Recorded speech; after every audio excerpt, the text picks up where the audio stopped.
karena Kiai Amr ini menikah dengan ibunya Kiai Naji Ahyad, ya, yang sudah ditinggal wafat oleh suaminya. Nah, itu kemudian di masa Kiai Naji Ahyad inilah berkembang modernisasi pesantren secara kelembagaan, ada yayasan, ada lembaga-lembaga pendidikan formal, dan beliau juga termasuk penulis, termasuk kurikulum. Ya, kurikulum. Jadi sudah sangat katakanlah lebih dekat ke Muhammadiyah gitu. Ya, jadi beliau pernah nulis buku, dan ini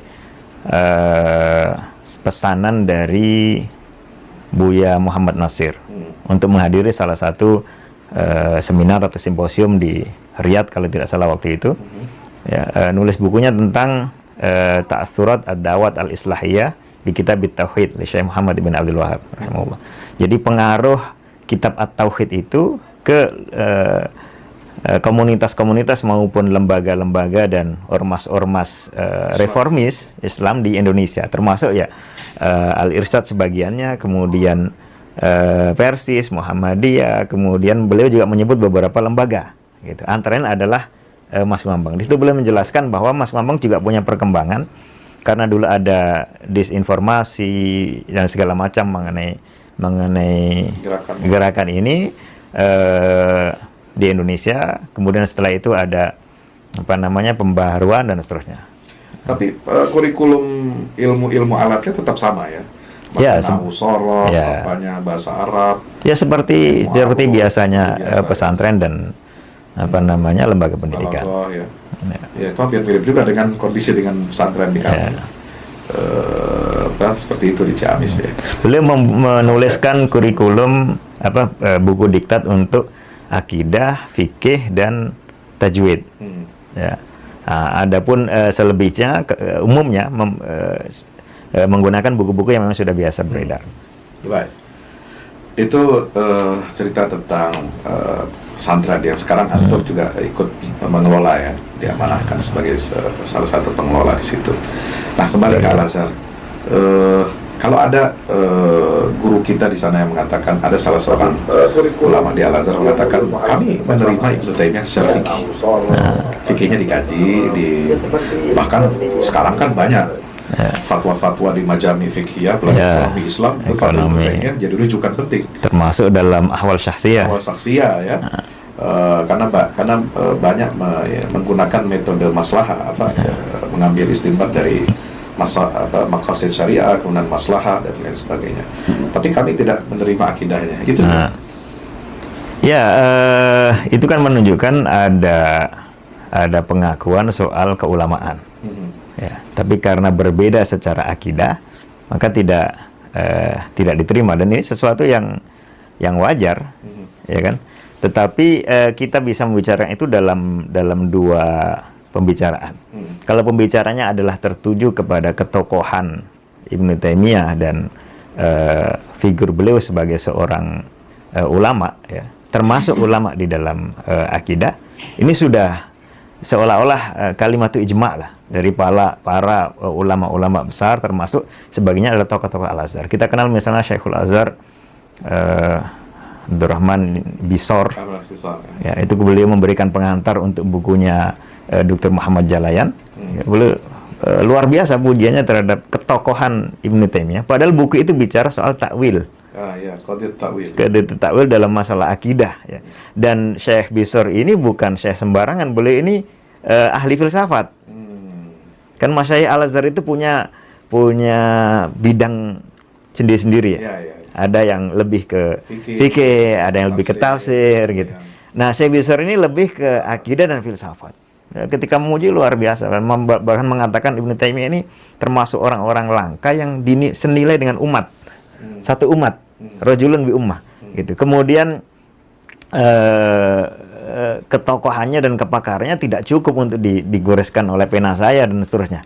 Jadi kalau kita bicara mengenai hal itu sudah tuntas lah. Tapi kalau bicara soal isi kandungan pemikiran akidah, sangat wajar kalau dalam tubuh umat ini akidah bermacam-macam, sektenya bermacam-macam haluannya, kemudian ada yang setuju, ada yang tidak. Lalu di dalam salah satu lembaga diajarkan apa yang disetujui, sangat wajar. Tinggal nanti untuk mengkaji detail dari pemikiran, di situ yang bermain kan sudah adu argumentasi. Iya, iya. Tapi sudah dalam suasana yang akademis. Akademi. Ada tidak hujatan-hujatan. Hujat-hujatan itu ya tidak cara jalanan. Stereotip Ya. ya.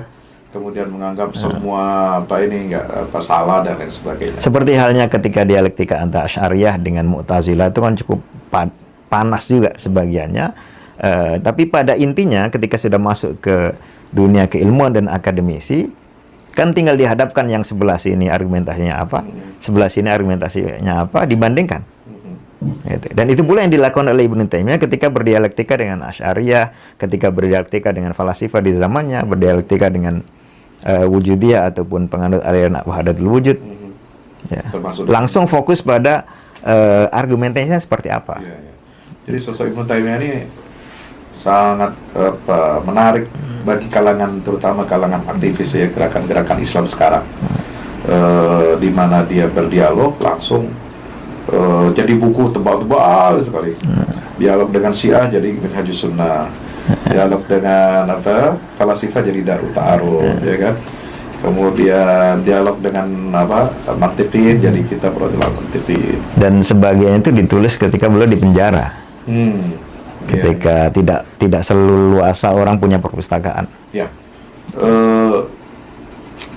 saya melihat sosok Ustadz Nidol ini agak unik ya. Jadi Azhari, lulusan Al-Azhar tapi membela Ibnu Taimiyah ini. Ini sesuatu yang unik gitu. Dimana zaman sekarang agak susah. Ya, orang berbicara secara terus terang, alumni Al-Azhar bisa mengkaji, mendalami, bahkan melakukan pembelaan terhadap Ibnu Taimiyah, karena sekarang kan semua serba tunggal ya. Kriteria Azhari itu harus Asy'ari, harus Sufi, harus bermazhab gitu kan. Kalau soal bermazhabnya agak kalau bagi saya sih terikat dengan mazhab, ternyata ya banyak juga fatwa-fatwa ulama Azhar sekarang bahkan yang resmi itu tidak terikat juga dengan 4 mazhab gitu kan.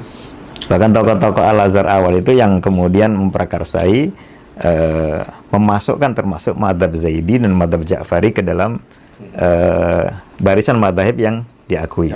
Yang antaranya Syekh Bisor itu yang kemudian meralat fatwa dari sebelumnya, ya, untuk madhab Ja'fari jangan. Karena secara eksistensinya sulit untuk, kesejarahannya sulit untuk diklarifikasi gitu. Jadi validasinya sulit, kesejarahannya. Kalau mazhab Arba kan kitab-kitab 4-nya kan memang jelas, sanadnya ada gurunya sampai terus ke bawah, itu kan jelas. Dan runutannya betul-betul berasal dari 4 tokoh tersebut secara clear gitu. Kalau mazhab Ja'fari ini ya susah kita memverifikasinya gitu ya. Nah, apakah dari pengakuan Al-Azhar terhadap 8 atau 7 mazhab ini termasuk pengakuan terhadap fikihnya Ibnu Taimiyah dan akidahnya? Al-Azhar kan institusi ya. Mestinya yang berbicara semacam ini adalah yang yang punya kewenangan selaku pemegang institusi. Ya, kalau kita bicara Al-Azhar sebagai sebuah institusi, entah institusi pendidikan, entah jamiah ataupun jami dan seterusnya. Tapi kalau kita bicara soal sejarahnya saja, ya itu sudah seperti sebagian tadi saya terangkan ya, cukup dinamis. Itu dinamis, dan setiap zaman itu bisa jadi berbeda-beda kebijakannya. Ya, zaman tahun 2000-an itu misalnya ya, buku-buku Syekh Al-Qaradawi itu bebas, bahkan diberikan sebagai hadiah bagi sebagian yang akan akan lulus. Gitu. Kalau sekarang sangat berbeda. Gitu. Kemudian begitu juga buku-buku Ibnu Taimiyah dan turunannya.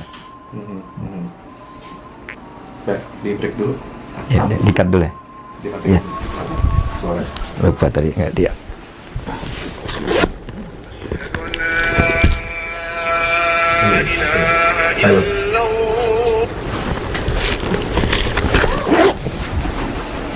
Nggak masalah ya?